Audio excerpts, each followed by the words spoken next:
Bonjour à toutes et à tous et bienvenue à tous les supporters du Real Madrid et fans de football en général, j'espère que tout le monde va bien. Aujourd'hui, le Real Madrid va recevoir le Napoli pour la 5e journée des phases de groupe de Ligue des Champions après une victoire 3-2 à l'extérieur, en tout cas qui était plus ou moins facile parce que le Real Madrid avait quand même été supérieur individuellement comme collectivement et dans tous les aspects du football contre Naples qui vit pas sa meilleure saison, qui vient de virer Rudy Garcia pour prendre Walter Mazzarri en échange pour apporter une nouvelle dynamique, un nouveau discours et redonner confiance à des joueurs en tout cas qui sont totalement différents de l'an dernier, pas aussi efficaces, pas aussi solides, pas aussi inspirés, qui manquent clairement aussi de football et d'intensité ou d'envie et surtout de réussite, mais en tout cas Mazzarri qui avait déjà coaché le Napoli entre 2009 et 2013 pour une Coupe d'Italie en 2012 remportée, mais globalement c'est pas un entraîneur qui a la meilleure patte, qui a le meilleur CV parce qu'il n'a remporté que ça globalement, et forcément aujourd'hui, même s'il est un peu critiqué, c'est en tout cas le pompier de service après Rudy Garcia qui n'a pas créé du bon football, qui n'a pas pris la relève comme il faut de Spalletti et apporté une belle dynamique qui a été en tout cas dans les deux surfaces offensivement comme défensivement parlant, un peu aberrant tactiquement parlant avec son équipe, tu vois. Mais le Real Madrid sait que même s'il faut que un point pour être premier et tranquille, ça va pas être évident contre une équipe qui n'a rien à perdre, qui sera revancharde, qui aura envie, avec en plus une belle dynamique de victoire à l'extérieur ces derniers temps,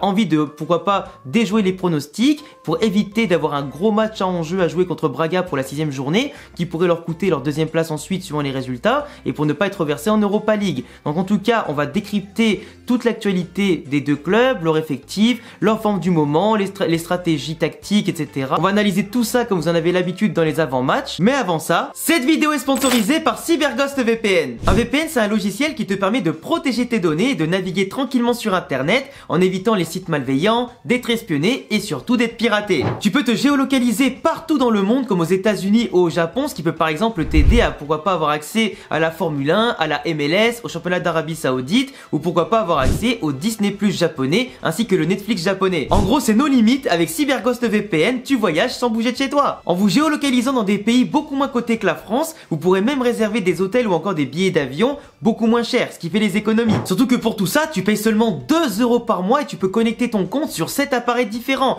Idéal aussi au passage pour partager ça à ton copain, ta copine, tes amis ou ta famille. Avec plus de 38 millions d'utilisateurs, CyberGhost VPN est un leader en termes de sécurité et confidentialité qui au passage est extrêmement bien noté sur Trustpilot. Tu pourras trouver dans la description un lien qui te permettra d'avoir accès à 4 mois offerts notamment sur l'offre initiale des 2 ans, 45 jours d'essai gratuit en mode satisfait ou remboursé, du coup t'as rien à perdre. Merci encore au sponsor CyberGhost VPN et on passe maintenant à la vidéo du jour. Pour analyser la forme du moment du Napoli, on va bien sûr se baser depuis la défaite 3-2 contre le Real Madrid, on va pas revenir depuis le début de saison parce qu'il vaut mieux analyser en tout cas les formes depuis leur dernière confrontation, c'est plus logique, mais déjà le Real Madrid, déjà 2 matchs avant, le Napoli reste invaincu avec que des victoires et seulement 2 matchs nuls, donc globalement une dynamique plus que positive pour le Real Madrid qui sera largement favori dans cette rencontre, et de son côté le Napoli a joué 8 matchs toutes compétitions confondues pour 4 victoires, 2 nuls et 2 défaites, ce qui est quand même alors très intéressant sur les 4 victoires qui en plus ont toutes été faites à l'extérieur contre Salernitana,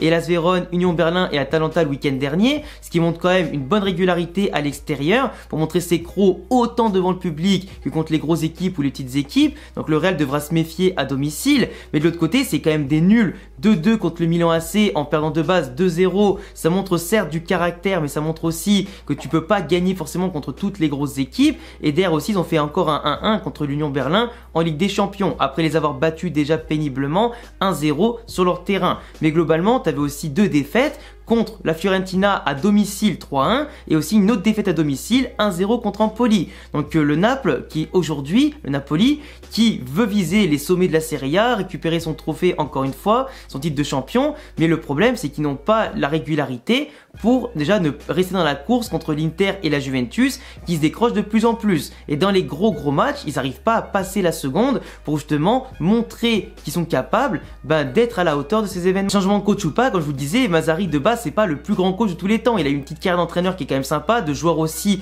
qu'on aurait tous aimé avoir, pourquoi pas. Mais Mazzarri c'est pas le coach qui va te faire bien jouer du jour au lendemain, qui va te faire de la magie en tout temps, qui va te créer une équipe victorieuse parce qu'il a gagné qu'une Coupe d'Italie dans sa carrière en tant qu'entraîneur. Et c'est pas aujourd'hui je pense qu'il fera la différence. Ça va peut-être faire une bonne dynamique sur les quelques journées qui vont jouer en tout cas ces prochains temps, mais globalement c'est pas non plus grandiose. Rudy Garcia qui avait peiné à créer quelque chose de correct avec le Napoli, qui les a quand même laissés avant leur victoire de ce week-end 2-1 contre Atalanta, 4ème de Serie A à 2 points du Milan 3ème, mais décroché de la Juve et de l'Inter Milan qui sont quand même à plus de 6 ou 8 points, et globalement bah ouais, le Napoli qui pour l'instant même avec un début de saison irrégulier reste quand même 4ème. Après en Ligue des Champions 4 points de Braga, mais globalement c'est pas assez satisfaisant quand tu vois le Naples de l'an dernier, ce qu'ils étaient capables de faire. En plus, quand tu vois leur 11 de départ, comme je l'avais déjà dit dans l'avant-match du match aller, t'as quand même beaucoup de qualité. Je veux dire, le capitaine Di Lorenzo et l'autre côté, t'as le latéral Oliveira. C'est des joueurs, en tout cas, qui ont une générosité, qui mettent de l'impact, qui redescendent énormément, qui montent aussi énormément,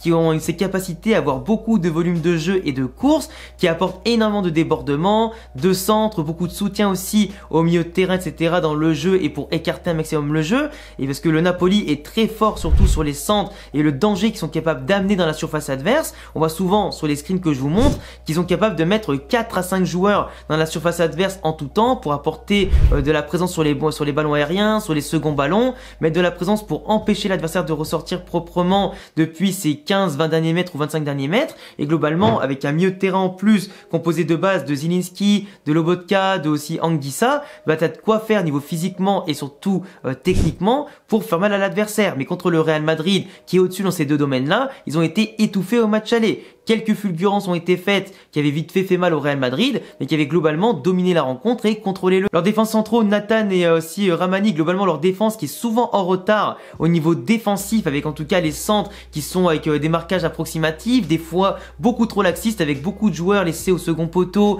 ou souvent des joueurs qui vont être laissés en place et se déplacer comme ils veulent, en tout cas dans la surface du Napoli, des joueurs qui veillent pas forcément au grain, qui a beaucoup de déséquilibre entre l'attaque et la défense, et donc du coup l'équipe du Napoli est un peu comme coupée en deux. Ils sont obligés de faire beaucoup d'efforts pour attraper justement ce volume de course qui est un peu inégal entre les joueurs. Ce manque d'impact, d'envie et d'intensité défensive leur coûte beaucoup de buts et beaucoup de points. Et devant, comme il se crée pas beaucoup d'occasions franches, ou du moins des occasions sur attaque placée, etc., ou qui viennent pas de nulle part, ou d'exploits individuels de Kvaratskhelia, de Politano ou de Osimhen, etc., bah globalement ça patine énormément et l'attaque qui d'habitude est surpuissante, aujourd'hui et pas efficace et peine à rattraper les boulettes de la défense. C'est pour ça quand tu vois les buts qu'ils ont pris contre l'Empoli, contre l'Union Berlin, contre la Fiorentina, etc. ces derniers temps, contre l'Atalanta, c'est aberrant de voir une équipe qui de base est aussi forte, aussi solide, aussi efficace, bah ne pas marquer et surtout prendre des buts quasiment aberrants avec des marquages, comme je le dis, plutôt laxistes et des espaces absolument énormes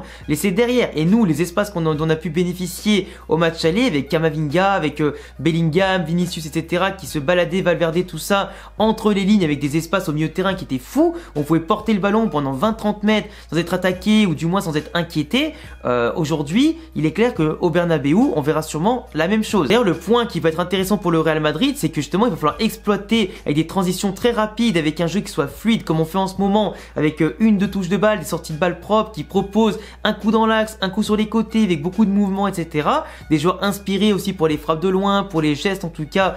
toujours aussi techniques et classe. Bah franchement, on peut largement se balader à domicile contre Naples, face à une équipe qui pourtant est une grosse équipe, mais quand même aujourd'hui, je nous vois largement favoris. Qu'on ait des absents ou pas, ça peut peut-être jouer, honnêtement sur la fatigue, sur la confiance à des moments, mais aujourd'hui on est tellement un effectif qui ne perd pas de match, que je ne vois pas franchement tomber dans l'excès de confiance ni dans le manque de confiance et ne vois pas céder à la panique, sachant qu'on a une défense qui trouve de plus en plus ses marques et une solidité qu'on n'a jamais eu, qu'on a même rarement eu. Attention quand même au centre notamment qui sont nos points faibles et les ballons de la tête qu'on a quand même beaucoup subi ces derniers temps et surtout au début de saison. Même si là aujourd'hui, même s'il y a Osimhen en face, Kvaratskhelia, etc. qui sont bons de la tête, on a de quoi quand même les contenir, comme au match aller finalement. Le Real Madrid par contre c'est clair que sans Tchouaméni en 6 et sans Camavinga au milieu de terrain ou arrière gauche qui proposait beaucoup de puissance, de tonus, de technique, tout ça dans les sorties de balle et les portées de ballon pour ensuite casser les lignes, apporter l'équilibre, etc. derrière, c'est clair qu'avoir Kroos en 6, si Anguissa, Zielinski, etc. au milieu de terrain mettent beaucoup de pression, de mouvement, de vitesse et qu'en plus les attaquants de Naples sont intenables et dans un grand soir, ça va être très compliqué avec Kroos en 6 de défendre tout le temps et de contrôler tout le jeu. En général, vaut mieux mettre Valverde au pire en 6 ou un David Alaba, je sais pas, en l'absence de Tchouaméni et Camavinga, mais aujourd'hui ça peut être un peu compliqué. Mais si on se facilite la vie en marquant comme on le fait en ce moment, quasiment assez vite, avec beaucoup d'efficacité, ce côté tueur, et bah du coup on sera beaucoup plus libre de laisser Naples venir et surtout beaucoup plus libre aussi d'exploiter encore plus d'espace qui nous laisseront. Par contre c'est clair que si on subit l'ouverture du score à domicile avec Kroos en 6, le match risque d'être quand même un petit peu long dans les impacts, les mouvements, les transitions, et il faudra voir aussi maintenant comment les joueurs aussi pourront réagir face à une ouverture du score, une égalisation ou simplement une équipe qui mettra la pression beaucoup plus qu'un Cadiz par exemple ou un FC Valence. Après je suis convaincu que Valverde va faire un grand match, que Bellingham par exemple, s'il est positionné que ce soit en 10 derrière Rosselló ou Rodrigo, pourquoi pas Bellingham qui recule comme dans un 4-3-3 pour laisser ensuite Brahim Diaz devant avec Rosselló et Rodrigo, ça peut être aussi très intéressant pour assurer de la technique au milieu de terrain, de la portée de balle, de la conservation, de la vista devant, de la percussion, de la vitesse, entre un Rodrigo qui en ce moment émerveille tout le monde par ses mouvements parce qu'il a enfin compris le rôle qu'on attend de lui dans le 4-4-2, surtout en partant de la gauche ou même dans l'axe, tout ça, en se déplaçant de manière plus intelligente et en étant plus tueur devant la cage comme on le connaît de base dans les saisons précédentes. Brahim Diaz qui apporte ses mouvements, qui l'autre jour a eu des problèmes intestinaux mais qui peuvent vraiment faire mal à la défense du Napoli, et Rosselló qui doit être revanchard par rapport à la prestation merdique qu'il a fait contre Cadiz, et là on l'attendra pour en tout cas alimenter de la présence dans la surface, prendre les ballons de la tête, apporter de la présence pour libérer les espaces pour Brahim, Bellingham, Valverde, les latéraux, etc. Rodrigo qui lui tourneront autour et qui auront besoin de ses appels pour justement ouvrir des espaces, et globalement Rosselló qui doit aujourd'hui marquer au moins un but contre le Napoli ou faire marquer. Il doit se rattraper de sa mauvaise prestation contre Cadiz, même si on a gagné 3-0 sans... Après avoir avec aussi les Ceballos tout ça pour apporter plus de conservation, etc. Mais j'espère que Ancelotti fera bien jouer Brahim Diaz s'il est bien sûr disponible, et surtout qu'il fera tourner l'effectif au bout d'un moment si le match se facilite de plus en plus. Faire entrer des jeunes, faire entrer d'autres joueurs, faire tourner l'effectif parce qu'on a des échéances importantes à venir cette prochaine semaine en Liga et on est déjà assez blessé comme ça, Modric en plus et d'autres joueurs comme ça qui vont revenir petit à petit. Mais là on est tellement court en termes d'effectifs qu'il faut pas faire les cons avec les efforts, les blessures quand on est déjà premier assuré. Donc pour moi tout jouera sur la capacité bien sûr après de Carvajal, de Ferland Mendy à mettre la pression sur les latéraux adverses, de les faire reculer, au Real Madrid de dominer le milieu de terrain, de faire pousser Naples en tout cas dans leurs derniers mètres, les étouffer et d'être tueur. Et plus tu seras tueur dès le départ, plus tu te faciliteras la vie, plus on sera tranquille. Donc la bataille du milieu de terrain, les latéraux qui devront apporter beaucoup de danger, attention au centre par rapport à Osimhen et Kvaratskhelia ou Politano qui vont être très bons là-dessus, ou les milieux de terrain qui vont se projeter dans notre surface, attention aux coups de pied arrêtés, attention forcément à leur transition qui peut être très rapide dans le cas où ils balancent très vite les ballons devant, même si c'est une équipe qui est globalement désorganisée par rapport à avant, on peut rapidement les couper pour nous-mêmes les assassiner même sans Vinicius sur des contres rapides et placés, et forcément attention aux blessures, attention à tout ça, et surtout faites-nous plaisir, régalez-nous bordel. En tout cas voilà les gars, c'est tout pour cette petite analyse de l'avant-match. J'avais déjà beaucoup analysé Naples en profondeur dans le match aller, du coup je voulais pas répéter forcément les mêmes choses, je me suis focalisé que sur les derniers matchs en tout cas qu'ils ont fait, avec beaucoup d'erreurs derrière, beaucoup d'inefficacité devant, une confiance qui est loin d'être trouvée en tout cas de leur côté, qui on espère ne retrouvera pas ça contre nous comme par hasard, mais globalement une équipe qui est un peu en panne d'inspiration dont on doit profiter pour les couler un peu plus. Je vous laisserai mettre votre pronostic dans les commentaires, je vous laisserai évidemment aussi donner vos avis sur Naples, etc. Vous abonner, cocher la cloche, mettre un petit pouce bleu, les réseaux en description. Je vous rappelle les amis en fin de vidéo de ne pas oublier d'aller checker le lien dans la description pour aller essayer CyberGhost VPN pour avoir accès à tout le contenu bloqué d'internet, naviguer tranquillement et protéger vos données pour seulement 2 € par mois, et n'oubliez pas non plus qu'il y a une offre exceptionnelle de 4 mois d'essai sur l'offre de 2 ans, et tout ça grâce au lien dans la description. Et merci encore à eux d'avoir sponsorisé la vidéo. Et à bientôt les amis pour prochaine vidéo. Ciao.